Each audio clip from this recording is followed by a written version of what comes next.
जय Hind news, जनतेच्या हितासाठी निर्भीड पत्रकारिता। मगरीच्या भीतीमुळे नदीत अडकलेल्या दोघांची एसआरएफ कडून सुखरूप सुटका। दिनांक 4 रोजी सायंकाळी सुमारे 6 वाजण्याच्या सुमारास तौफिक अलाउद्दीन कुरणे वय 35 राहणार संजयनगर व संजय संभाजी लोंढे वय 38 राहणार गणेशनगर दोघेजण मच्छीमारीसाठी कृष्णा नदी पात्रात उतरले होते।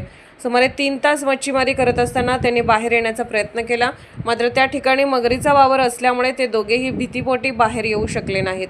पाण्यात उतरताच मगर समोर येत असल्याने परिस्थिती अत्यंत धोकादायक बनली होती।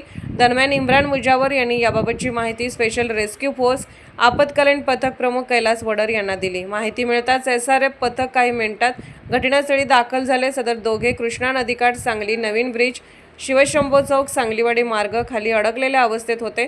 एसआरएफच्या तत्पर व कौशल्यपूर्ण कारवाईमुळे दोघांचीही सुखरूप सुटका करण्यात आली।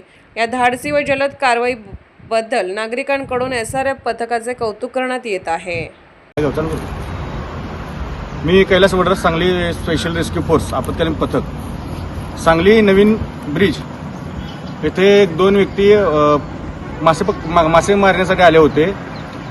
1:30 वाजल्यापासून ते मासे मारत होते, परंतु काही कालांतराने ते बाहेर येण्याचा प्रयत्न करत होते, पण 3 तास मगर त्यांच्या जवळून हटत नव्हती। ते पाण्यात उतरल्यानंतर त्यांच्या जवळ मगर येत होती, त्यामुळे ते घाबरून सांगली स्पेशल रेस्क्यू फोर्सला आपल्याला माहिती त्यांच्या मित्रांनी दिली होती, इम्रान मुजावर। ते सुद्धा आपल्याकडे काम करतात। ऐकून घ्या काय झालं सांगा त्यांना दादा। सुमारे 1:30च्या दरम्यान आम्ही मासे पकडायला आलतो, तेव्हा आम्हाला मगर दिसली। तर 4:30 ते 5 वाजता ते आम्हाला दिसत होती। रस्त्यात बाहेर येण्याच्या वेळेला ती बाहेर येत होती, त्यामुळे आम्हाला बाहेर येण्यात काही रस्ता नव्हता। ते आम्ही इम्रान मुजावरला फोन केलं आणि त्यांनी आपल्या कार्यकर्त्यांना फोन करून त्यांनी रेस्क्यू फोर्सला पाठवले। तर अर्जंटपणे